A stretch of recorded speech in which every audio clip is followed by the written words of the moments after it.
مرحبا. كيفكم؟ ان شاء الله تكونوا تمام. مرحبا.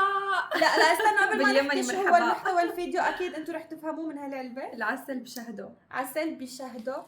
قررنا انه نحن ندوقه معكم.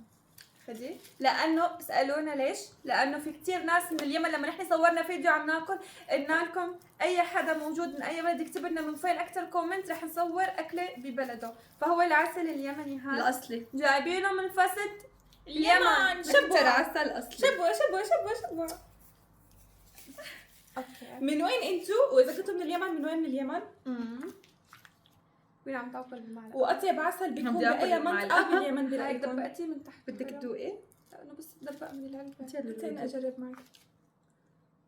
يا ربي ثقيل. هو كثير ثقيل يعني، بيقولوا عنه انه كثير ثقيل. هو بس أصلي اذا بتحطوه على الجرح بتحسون هيك بيقولوا بتصيب. شوف عن جد طيب. ما عم تطلع. هاي خليه كامله، خليه كامله. كانت النحله قاعده هون، عسل بنحله كثير طيب. بشهده. بيعقد عن جد. روعه، حاجه جدا روعه. نقعد اخواتنا اليمنيين هيك بحكوا والله في منطقه هيك بتحكي. يمكن تعرف كثير حلو. اكيد هذا ما بده تقييم. عسل. تحسوا الشهد تبعه هيك بصير مثل العلكه. هلا حرفيا حطي اصبعك بالقهوه. شو؟ حطي اصبعك بالقهوه بتصير عسل. ادوق لقمه بس. لا عن جد طيب. اللي اشتهى يكتب اشتهيت. هو على اصلا العسل؟ الشهد بصير مثل العلكه.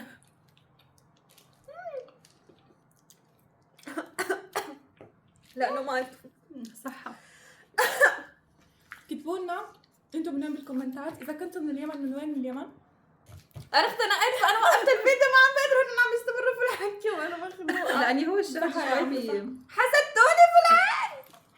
واذا كنتوا من اليمن من وين من اليمن، واذا كنتوا من الدول الثانيه قولوا لنا من وين بالكومنتات، وقولوا لنا اسم الاكله المشهوره ببلدكم مشان نحن نجربها مثل اخواتنا. اكتبوا لنا كومنتات تحت من فين كمان ندوق اكلكم مثل ما دقنا العسل اليمني. حطوا لنا لايك. شيروا الفيديو لكل الناس. لايك لايك لايك لايك لايك. واللي ما عملنا اضافه يعملنا. ما ضيفنا ونجرب ان شاء الله اكله ثانيه ببلد ثانيه. العسل عن جد جاي من اليمن. انا مخنوقه صوتي مبين عم يجرب. وانا عم بخترع.